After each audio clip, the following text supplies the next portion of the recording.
नाज़रीन, कराची सिंध है ऐं सिंध मुंहिंजी जिंद है। इन जे सिरे हेठि टाइम न्यूज़ ऐं पंहिंजे अख़बार जे तरफ़ां एकता ॾींहुं जेको 6 डिसंबर ते मल्हायो वेंदो, उन हवाले सां अॼु सजावल प्रेस क्लब में मच कचहरी बि मुनक़िद कई वई आहे ऐं हिते जेके उस्ताद आहिनि, सियासी समाजी माण्हू आया आहिनि, उन्हनि सां ॻाल्हि ॿोल कंदासीं त उन्हनि एकता ॾींहं जे हवाले सां कहिड़ी तयारियूं कयूं। असां सिंधी माण्हुनि जो पटको अजरक ऐं टोपी ही असांजी हिकिड़ी सकाफ़त आहे।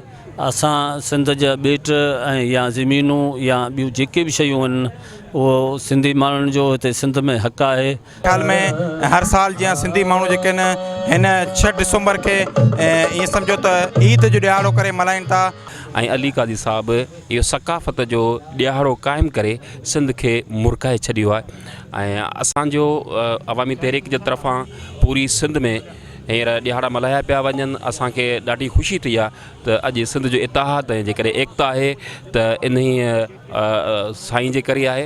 हर माण्हू नंढे खां वठी वॾे ताईं उहो ई चई रहिया आहिनि त कराची सिंध आहे ऐं सिंध जो हौसलो रहंदी, उनखे को बि दुश्मन तोड़े नथो सघे। जेसि ताईं सिंध जो बचो ज़िंदा आहे त उहो भरपूर नमूने मुक़ाबिलो कंदा। असां बि सॼी सिंध जे असां गॾु आहियूं ऐं पंहिंजे प्रेस क्लब जे अंदरि, पंहिंजे शहर जे अंदरि, पंहिंजे ॻोठ जे अंदरि हिन प्रोग्राम जे हवाले सां पंहिंजो किरदारु अदा कयूं पिया। मुख़्तलिफ़ जेके रैलियूं निकिरनि थियूं उन्हनि में बि शामिलु हूंदा आहियूं ऐं जेके प्रोग्राम थियनि था उन्हनि में बि शामिलु हूंदा आहियूं। ऐं आउं हिन सॼे क़ौमी ईद जो क्रेडिट सिंध जे हुन दोदे अली कादी खे ॾियणु चाहियां थो, जंहिं सभ खां पहिरियां ई हिननि ॾींहंनि जो वजूदु हूंदो। असां 6 तारीख़ ते भरपूर नमूने सां कल्चर डे मल्हाईंदासीं ऐं अली कादी साहब खे जस ॾाढियूं काफ़ी सारी तयारी कयूं। जीअं असां ईद जी तयारी कंदा आहियूं, जीअं माना हर ख़ुशीअ सां पंहिंजी सेलिब्रेट कंदा आहियूं।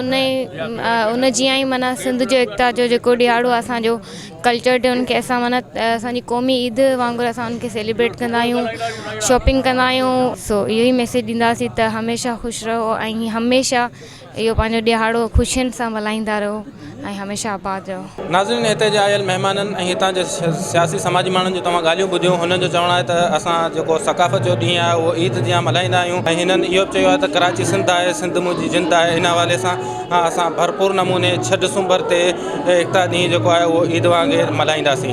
कैमरामैन हैदर शाह सां गॾु अली नवाज़ भुरबड़ी, टाइम न्यूज़।